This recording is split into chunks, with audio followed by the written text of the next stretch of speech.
रौटेला साहब और हमारा राकेश सिन्हा साहब बहुत अच्छी चीज़ बताया और अभी मैं ये बोलना चाहता हूँ there are two things I would like to flag. पहला क्या होता है कि एक डॉक्यूमेंट अपडेट प्रोजेक्ट में आप किसी प्रकार की स्टैंडर्ड सर्टिफिकेट मत लीजिए। Standard certificate is not accepted for document update project. ये डॉक्यूमेंट अपडेट प्रोजेक्ट हम इसीलिए कर रहे हैं कि जिसका पुरानी डॉक्यूमेंट्स हमारे पास नहीं है, अगर वहाँ भी हम स्टैंडर्ड सर्टिफिकेट अप्रूव करेंगे तो गलत बात है, उसका पर्यवसान बहुत कठिन होता है। तो इसीलिए कोई भी डॉक्यूमेंट अपडेट प्रोजेक्ट में आप स्टैंडर्ड सर्टिफिकेट मत लीजिए, पॉइंट नंबर 1। पॉइंट नंबर 2, अभी UIDAI हेडक्वार्टर्स ने बहुत सारा प्रेजेंटेशंस बन चुके हैं आपके लिए, सारी ट्रेनर्स के लिए, सारी ऑपरेटर्स के लिए। उसमें 8 प्रेजेंटेशंस है, उसमें 2 प्रेजेंटेशंस ऑलरेडी सिन्हा जी और रौटेला जी कवर कर लिया है। फर्स्ट प्रेजेंटेशन है एनरोलमेंट ऑपरेटर, मतलब एक एनरोलमेंट ऑपरेटर किस तरह के एनरोलमेंट करना है, उसमें क्या क्या देखना पड़ती है। लोग क्या होते हैं ना, छोटे मोटे गलती है सर इसमें क्या गलती, वो छोटे मोटे गलती आपके लिए हो सकते हैं मगर वो छोटे मोटे गलती हमारे लिए बहुत बड़ा बन सकते हैं। उसके ऊपर आप सब लोग कभी कभी बोलते हैं सर हमारा सस्पेंशन हो गया है, DOE 1 में हो गया है, DOE 2 में हो गया है, बायोमेट्रिक एरर में हो गया। आपको ये सब पता होना चाहिए आपका गलती कितना छोटा है और कितना बड़ा है, इसके ऊपर एक प्रेजेंटेशन है। सेकेंड थिंग, कुछ लोग पूछ रहे हैं कि सर नाम में चेंज करने पर भी रिजेक्ट हो रहा है। अगर मेरा नाम श्रीनिवास है, मैं अजय कुमार बनना चाहता हूँ, ये गलत बात है। वो अजय कुमार बन के क्या कर रहे हैं आपको मालूम है? वो किसी दूसरे के प्रॉपर्टी को भी लेके जा रहे हैं। ये ऐसा स्थिति हुए ग्राउंड पे, इसीलिए आप जो भी नाम चेंज कर रहे हैं, मतलब श्रीनिवास से कोई दूसरा नाम से तीसरा नाम, ऐसा हो रहा है कि सोचो उस आदमी को सही डॉक्यूमेंट लेके आ रहे हैं कि नहीं आ रहे, वो सब सोच लो, उसका पर्यवसान बहुत कठिन होता है। दूसरा ये है कि इसीलिए हमने एक स्टैंडर्ड ऑपरेटिंग प्रोसीजर निकाला है। नाम कितने बार कर सकते हैं, डेट ऑफ बर्थ कितने बार कर सकते हैं, जेंडर कितने बार कर सकते हैं। अगर इसके पर भी किसी का डेट ऑफ बर्थ बार बार चेंज होता है क्या? मगर कोई आदमी आ रहा है, इसका मतलब क्या है? हम तो वो सोचना पड़ेगा ना, फ्रॉड भी हो सकता है, कभी हमने भी गलती कर लिया होगा ना, आंख बंद करके ठकाठक मार लिया हो तो गलत हो गया होगा। देखो जो आदमी आ रहे हैं उनका गलती है या हमारा गलती है, ये भी देखो थोड़ा, उनका प्रॉब्लम क्या है वो एसेस करने के लिए कोशिश करिए। सेकेंड थिंग इज, इसके साथ हमारा QC में बहुत सारा रिजेक्शन होता है। आप ये समझते होगी जो हम डॉक्यूमेंट यहाँ से अपलोड करेंगे वहाँ कोई देखने वाला नहीं है, हमको क्या फर्क पड़ने वाला, वैसा कुछ नहीं होता है। आप यहाँ से जो भी कागज भेजते हैं नीचे पैकेट के साथ, वो सारी बैकग्राउंड में वेरिफिकेशन होता है। मैं आपको बोलता हूँ, मानने न मानो आपका बात है, डॉक्यूमेंट होता है, डॉक्यूमेंट को इस तरफ आगे साइड उनका प्रूफ ऑफ आइडेंटिटी होता है, फोन पे बात करते रहे या कोई दूसरे बात करते रहो, उल्टा करके स्कैन करते हैं। मेरे को क्या आता है, व्हाइट पेपर आता है, ये DOE 1 है, क्योंकि जहाँ पे प्रूफ ऑफ आइडेंटिटी अपलोड करना था आपने सफेद कागज अपलोड किया, ये तो एकदम फ्रॉड है। वो आप गलती से भी कर लिया होगा मगर it has a long lasting effect. दूसरा क्या होता है ना, किसी ने POA डॉक्यूमेंट दोनों दिया था आपको, एक के बाद एक स्कैन करना था, वो भी फोन पे लगे हुए हैं, दोनों डॉक्यूमेंट लिया, स्कैनिंग वैसा हुआ कि पहला डॉक्यूमेंट आधा स्कैन हो गया, दूसरा डॉक्यूमेंट आधा स्कैन हो गया, अब जान ही नहीं देते हैं, वो गलत बात है। तीसरी बात यह है कि ये देखो मेरा 10 उंगलियां है यहाँ पे, ये दोनों में बायोमेट्रिक्स नहीं आ रहे, मगर आप इसको कुछ लोग ऐसा समझते हैं कि हाँ ये एक्सेप्शन है, हम 8 उंगली को ले लेंगे बायोमेट्रिक और इसको एक्सेप्शन मानते। ये गलत है, बहुत बड़ा गलत है। इसका 2 उंगली है यहाँ पे, इसका उंगली नहीं है, वो अलग सी बात है, ये एक्सेप्शन बनती है, मगर ये एक्सेप्शन नहीं बनती है। इसके लिए भी अलग सा तरीका है। अगर किसी का रेजिडेंट आपके पास आया, उनका 2 उंगली का बायोमेट्रिक्स नहीं आ रहा है, उसको कैप्चर करना है तो डेटा, उसका प्रोसेस ही अलग है, मगर क्या होता है ना, इसको एक्सेप्शन में डाल देते हैं। It is a fraud once again, क्योंकि वहां पे उंगली है, आप इसको एक्सेप्शन मान रहे हैं, कहां से एक्सेप्शन आ गया? ये है one more presentation on this particular aspect. इसके बाद क्या होता है, रौटेला साहब ने बताया था कि किसी ने वो आपको फोन पे बोलता है अभी आधा घंटा में आप नहीं करेंगे तो आपका दुकान बंद हो जाएगी, आपका क्लाइंट बंद हो जाएगी। ये सब क्या होता है? आपको मैसेजेस आता है ना क्रेडिट कार्ड्स वगैरह वगैरह में, आगे आधा घंटा में बिजली का बिल नहीं भरेगा तो आपका बिजली काट जाएगी। वो सब फॉल्स है ना, मालूम है ना आप लोग सबको। वैसा ही आपका सिस्टम को कोई एक्सेस कर रहे हैं तो आप एक्सेस क्यों कर रहे हैं? ये गलत बात है, ये भी नहीं करना चाहिए। इसके ऊपर टेक्निकल एस्पेक्ट्स, मतलब जो चीज आप करना है, जो चीज नहीं करना है, इंफॉर्मेशन सिक्योरिटी गाइडलाइंस क्या है, उसके ऊपर एक प्रेजेंटेशन है। इन एडिशन टू दैट, जो नीचे ग्राउंड पे लोग होता है ना, कभी कभी क्या होता है ना, आपको लगता है ये बहुत ट्रिवियल है, इंटरनेट केबल उस दिन ठीक से नहीं लगाया होगा, बोलते हैं आधार वाले ने आज सर्वर चालू नहीं किया, मेरे को सिस्टम नहीं ऑनलाइन हो रहा है। वैसा भी स्थिति है ग्राउंड पे। छोटे मोटे चीज होता है, कभी कभी आपका सिस्टम को रिस्टार्ट करना पड़ता है, एक सर्विस को रिस्टार्ट करना पड़ता है, वो कुछ भी नहीं करते, बोलते हैं आज आधार का सर्वर काम नहीं कर रहे। वो गलत बात है। ये छोटे मोटे, बहुत छोटे मोटे चीज है जो हम मोबाइल सब लोग यूज करते हैं। अगर कुछ हैंग हो गया तो रिस्टार्ट करेंगे तो काम करते हैं। वैसा कुछ चीजें हैं जहाँ पे आपको ध्यान देके जो आपको 5-10 मिनट में प्रॉब्लम सॉल्व कर सकते हैं। मगर क्या होता है ना, लोग सोचते हैं कि ये गलत हो गया कुछ, आज सिस्टम नहीं चल रहा है। ये भी गलत है। इसके ऊपर एक प्रेजेंटेशन है, टेक्निकल एस्पेक्ट्स, मतलब आपकी क्लाइंट को कैसा देखना है, उसमें छोटा मोटा प्रॉब्लम्स आ गया तो कैसा करना है।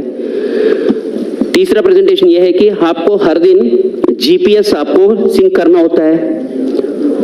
मगर क्या होता है ना, कभी कभी जल्दीबाजी में आप जीपीएस कनेक्ट करने के टाइम पे उसका जो समय देना है 30 सेकंड या 15 सेकंड का टाइम देना है, आप नहीं देते हैं। आपका लैटिट्यूड लॉन्गिट्यूड आता है 00 लैटिट्यूड लॉन्गिट्यूड कहाँ पे है? इक्वेटर पे है। वो इंडिया में है क्या? जो उस दिन आपने मान लो 300 पैकेट्स कर लिया, 200 पैकेट्स कर लिया, सब खराब हो गया क्योंकि ये इंडिया में नहीं हुआ है। हमको ये मानता है कि हमारे इंडिया का लैटिट्यूड लॉन्गिट्यूड आएगा तो हम प्रोसेस करेंगे। मगर आप 00 लैटिट्यूड लॉन्गिट्यूड ले ले या कोई दूसरे जगह का लैटिट्यूड लॉन्गिट्यूड, ये सब क्या होता है ना, जल्दबाजी में होता है। ऐसा काम बंद करिए। थोड़ा सा 2-3 मिनट का आप टाइम दे दिया तो सब लोग ऐसा नहीं कर रहे। 1% 2% ही लोग करते हैं वैसा, वो भी जानबूझ के नहीं करते हैं। जहाँ पे टेक्निकल एस्पेक्ट्स पे ध्यान देना है वो नहीं देगा तो ऐसा छोटा मोटा एरर्स होता है। ये आपके लिए भी कष्ट है, जो आपके पास काम करने के लिए आया था उसका भी कष्ट है। ये बोलेगा अगर इसके शॉप में जाएंगे तो कभी भी मेरा आधार नहीं आता है, ये भी फैला जाता है तो आपके पास कोई भी नहीं आता है। देखो छोटा सा चीज कितना महंगाई पड़ जाएगी। Now coming back to our original presentation, मैंने इतना सारा बोल दिया। मैंने DOE1 एरर, नाम क्यों नहीं चेंज करना है, जेंडर क्यों नहीं चेंज करना है। कभी कभी क्या होता है ना, आपको मालूम है उसने गलत डॉक्यूमेंट लाया हुआ है, वो बोलता है जबरदस्ती करता है आपके ऊपर, ये डॉक्यूमेंट अपलोड करो, आप करते हैं। मगर अगर वो आदमी सही नहीं है तो उसका क्या होता है, उसका रिपरकशन ज्यादा होता है। आपको देखना पड़ेगा इसको, देख कैसा होगा। सो उस स्थिति में क्या क्या कंप्लेन, अगर जानबूझ के किया या आपने जबरदस्ती में किया, अगर कहीं वैसा गलती काम हो गया तो व्हाट इज द रिपरकशंस, मतलब आपके ऊपर क्या क्या पड़ सकता है। ये डराने के बात नहीं है, आपको ये सब मालूम होना चाहिए। शायद अभी तक आपको किसी ने बताया नहीं होगा, इसलिए हम बता रहे हैं। हमारा ये उद्देश्य है कि आप सबको ट्रेनिंग होना चाहिए, ये ट्रेनिंग के पार्ट है। या किसी को डराने का या घबराने का बात नहीं है, वैसा मत सोचिए। अगर आप आधार सिस्टम में काम कर रहे हैं, 3 acts are applicable. First is Aadhaar act, second is IPC Indian penal code, third is information technology act. ये तीनों एक्ट के ऊपर FIR डाल सकते हैं अगर गलती बहुत बड़ा है तो। ये किस तरफ का गलती हो सकते हैं? पहला वाले अनऑथराइज्ड ऑपरेटर। अगर किसी सेंटर पे, आधार सेंटर पे आपका बॉस बाहर जाते हुए आपको गम्मी फिंगर देके जाते हैं, वो यूज करते पकड़े गए तो section 36 and 42 of Aadhaar act, section 66 of IT act, section 419, 420, 468, 471 IPCR चालू हो सकता है। ये इसके कुल मिला के 14 साल हो सकता है। तो ऐसा कभी सोचना मत, मतलब अगर किसी ने भी आपको बोलेगा अरे यार मैं 1 घंटा के लिए बाहर रहा हूँ, ये गम्मी फिंगर ले लो, काम करो, मना कर लो, बिल्कुल मना कर लो। वैसा काम बिल्कुल ही नहीं करना है, सोचना भी नहीं है। आपको कभी कभी क्या होता है ना, आपको CSC सेंटर होता है कई सेंटर पे, उस दिन घर में कुछ शादी है, कुछ काम है, क्या करते हैं, हाँ यार सिस्टम लेके घर में करेंगे, क्या फर्क पड़ेगा। हमको सब पता चलता है आपका सिस्टम कहाँ होना है। आप सुबह सुबह जीपीएस सिंक करते हैं ना, तब मेरे को पता चलता है आपका सिस्टम कहाँ पे है। वो सिस्टम से मैं सोचता हूँ ये यहाँ पे है या कहीं दूसरा जगह काम कर रहे हैं। मतलब जहाँ पे आप काम करना चाहिए वही काम करना है। अगर सिस्टम लेके घर में करो या राजस्थान ऑपरेटर जाके दिल्ली में काम करो, दिल्ली वाले जाके जम्मू कश्मीर का काम करो, वैसा नहीं करना चाहिए। अगर उस तरह का काम करेगा तो फिर से उसके ऊपर ये सारी सेक्शंस चालू हो सकता है। ये सब मत करना है। Next one is ECMP client operator compromised. ये देखो अभी बोल रहा हूं मैं, आप किसी को आपका रिमोट डेस्क दे दिया, आपने आपका सिस्टम को कॉपी कर लिया, इसमें आपको कोई दोष नहीं है, गलती नहीं है, मगर क्या हो गया, आप उसका पार्टी बन गया। आप वो सिस्टम का आपका सिस्टम्स डिटेल्स लेके कहीं दूसरे जगह सिस्टम चल रहा है, उसको जवाब कौन देने पड़ेगा? आप लोगों को ही देना पड़ेगा। किसने बोला आपको देने को? आपने उस समय क्यों नहीं सोचा था ये सिस्टम देना है, ये सही आदमी है, गलत आदमी है, कौन है, सोचना पड़ेगा ना उस वक्त। वो भी नहीं करेगा तो भी उसके ऊपर भी इतना सारा सेक्शंस लागू हो जाएगा। अगर आपके पास बहुत लोग आते हैं, किसी ने, मैं आपके पास आया था, मैं अपना POA डॉक्यूमेंट्स आपको दिया था, आपने मेरा आधार पैकेट बनवाया था। अगर आप उस समय एक एक्स्ट्रा जेरॉक्स कॉपी निकला या किसी को आपकी पास जो भी रेजिडेंट्स आ रहे हैं उसका आइडेंटिटी इंफॉर्मेशन किसी दूसरे के साथ शेयर कर लिया, वो बहुत बड़ा गलत है, वैसा मत करिए। Section 37 of Aadhaar act is applicable in such case. मतलब आपके पास कोई भी आ रहा है आदमी, उनका जो भी डिटेल्स है, वो पर्सनल डिटेल्स है या एड्रेस डिटेल है, जो कुछ भी है वो किसी के साथ नहीं शेयर करना है किसी भी स्थिति में। वो आरओ पूछेगा, आरओ को बोलना पड़ेगा, इसके मतलब नहीं है आरओ को नहीं बोलेंगे, नहीं। जब इंक्वायरी आएगा आरओ को बोलना ही पड़ेगा। मतलब आपस में किसी दूसरे के साथ वो किसी का डिटेल्स नहीं शेयर करना है।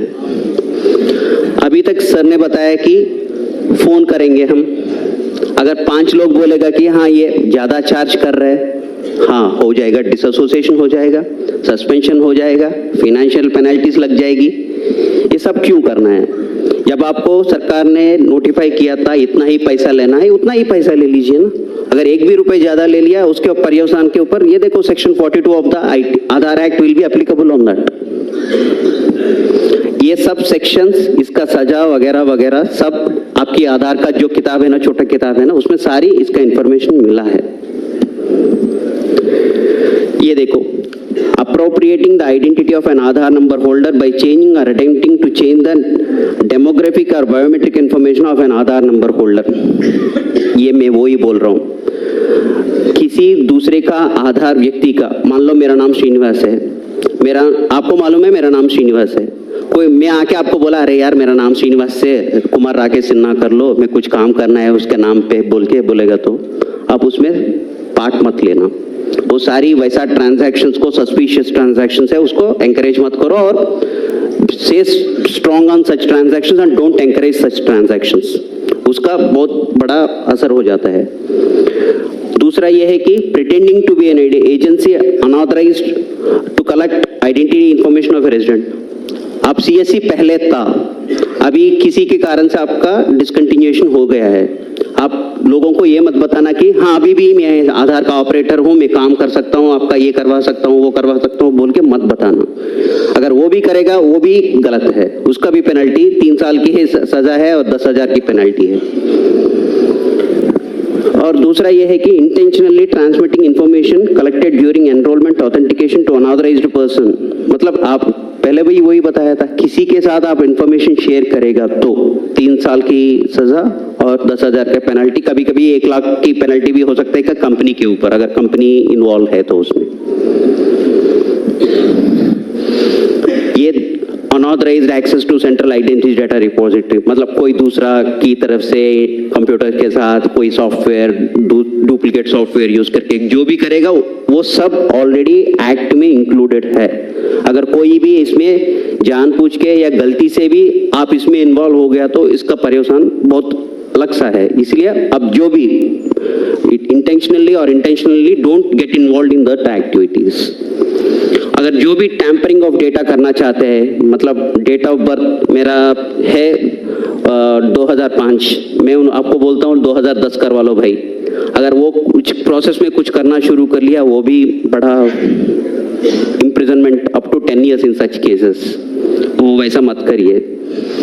Unauthorized use of identity information of an individual by requesting entity or offline verification, ये क्या है ना, कभी कभी सर ने सुबह बताया था ना, एक आइडेंटिटी कैसा पता होना चाहिए, क्यूआर कोड स्कैन करने से उनका आइडेंटिटी पता चलेगा। अब क्यूआर कोड स्कैन करके कोई दूसरे वाले को ये मत बताना इनका इन्फॉर्मेशन डिटेल्स क्या है, जिसका चाहिए वो करेगा, आपका नहीं है, जिम्मेदारी नहीं है वो। Failing to comply with requirements of the Aadhaar act, मतलब सीएससी के ऊपर आपके बहुत जिम्मेदारी है। आप सीएससी के लिए काम कर रहे हैं, मतलब इसके आपके ऊपर भी बहुत सारी जिम्मेदारियां हैं। आप अगर वो कंप्लाई ना करेगा तो उसके ऊपर भी पेनल्टीज होता है।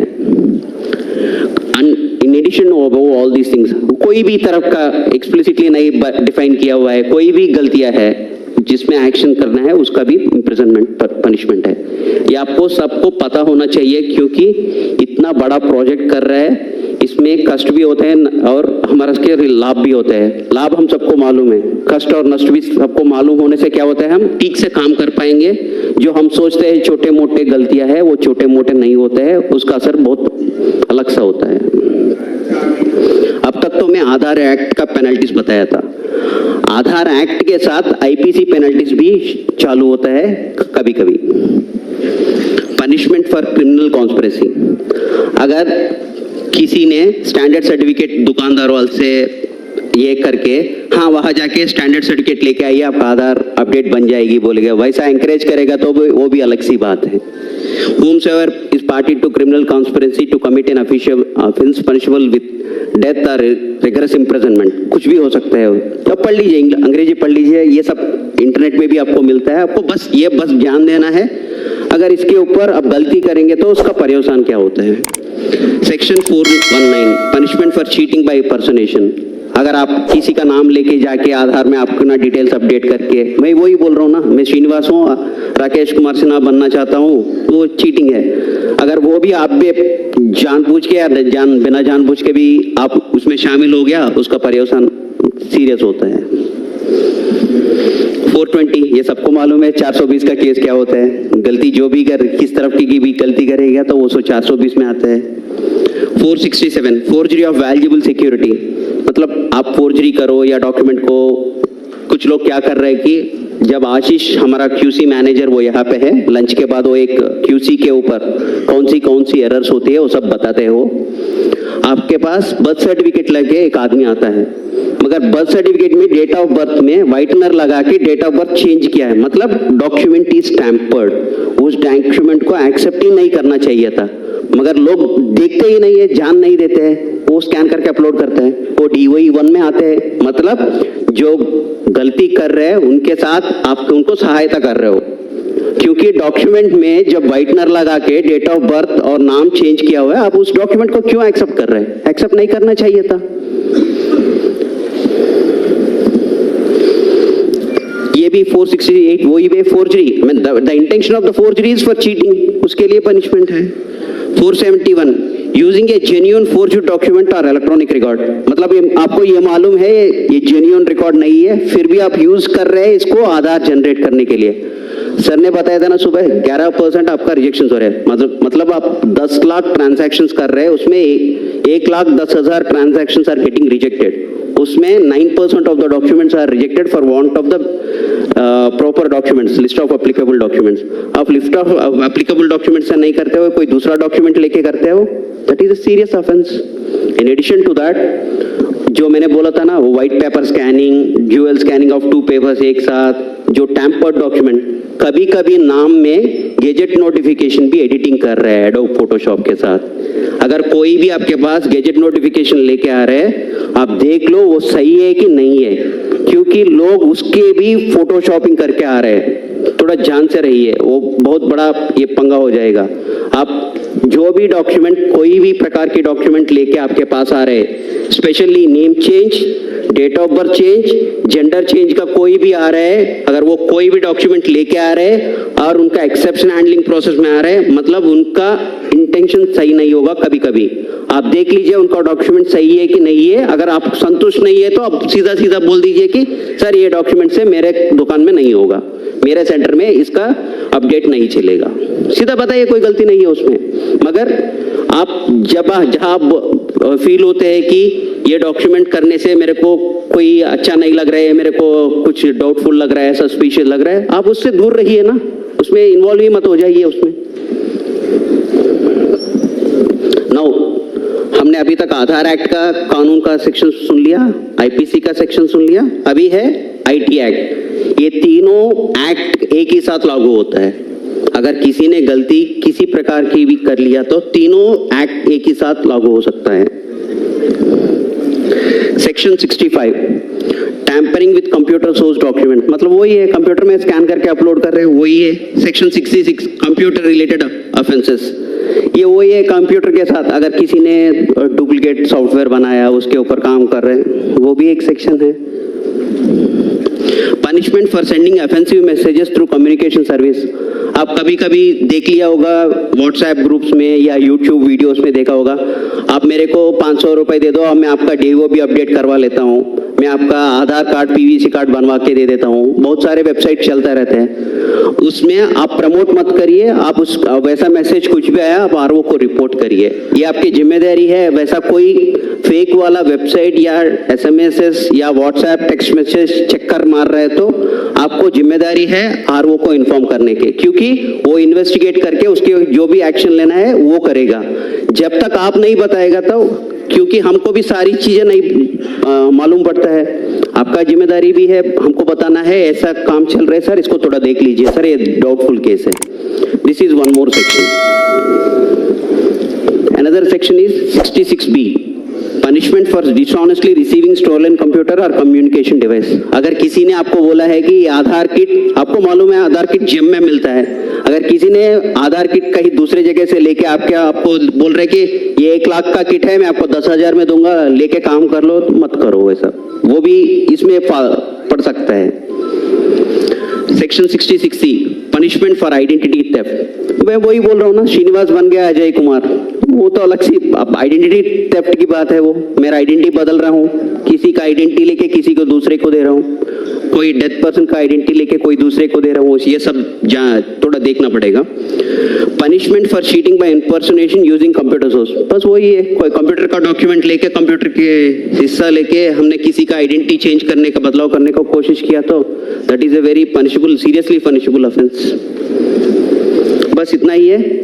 अब लंच के बाद I would like to introduce my team.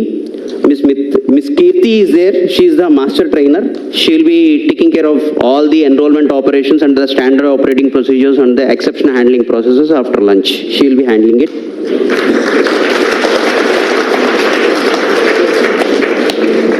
आशीष रंजन है, वो मेरा QC मैनेजर है, वो आपको डीओई एरर क्या होता है, किस प्रकार की एरर होता है, आपने कौन सी गलतियां कर रहे हैं, मैं सब लोग नहीं कर रहे होंगे, 1-2 आदमी कर रहे होंगे, मगर गलतियां किस तरह का होता है, डीओई एरर क्यों आता है, पहले बायोमेट्रिक एरर क्यों आता है, ये सब आपको एग्जाम्पल के साथ वो एक्सप्लेन करेगा, आशीष रंजन एक्सप्लेन करेगा। उसके बाद जो मैंने बताया था ना टेक्निकल एस्पेक्ट्स, मतलब छोटे मोटे चीजें हैं कंप्यूटर का, वो भी नहीं देखते हैं बहुत लोग, वो देखने का क्या क्या देखना होता है, इंफॉर्मेशन सिक्योरिटी का क्या क्या देखना होता है, वो सब आपको मेरा TTNC टीम वहां पे धर्मेंद्र वगैरह है वो लोग बताएगा। आपका इसके साथ लिस्ट ऑफ एप्लीकेबल डॉक्यूमेंट, हम list of applicable documents time to time update करते हैं, इसको आप देखना पड़ेगा, इसके ऊपर आप नजर रखना पड़ेगा। जो इस लिस्ट ऑफ एप्लीकेबल डॉक्यूमेंट्स है उसी को एक्सेप्ट करना है, कोई दूसरा डॉक्यूमेंट एक्सेप्ट नहीं करना है। मैं फिर से बोल रहा हूं, डॉक्यूमेंट अपडेट प्रोजेक्ट में स्टैंडर्ड सर्टिफिकेट यूज मना है। सेकेंड थिंग, जो भी अपना नाम चेंज करने के लिए आता है, मतलब श्रीनिवास है, मेरा नाम श्रीनिवास कुमार करना है, कुमार ऐड करना है, लोग क्या करते हैं, लेके स्टैंडर्ड सर्टिफिकेट लेके आते हैं अपना नाम चेंज करने के, वो वाला डॉक्यूमेंट नहीं चलेगा। Standard certificate is not accepted for even minor correction in your name.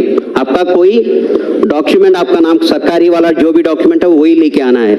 अगर आप स्टैंडर्ड सर्टिफिकेट से सारी चलेगा वो सोचेगा तो नहीं चलेगा। लंच के बाद जो भी क्वेश्चन एंड आंसर है लास्ट सेशन में वो सब है, वो सब आंसर करेगा। Thank you.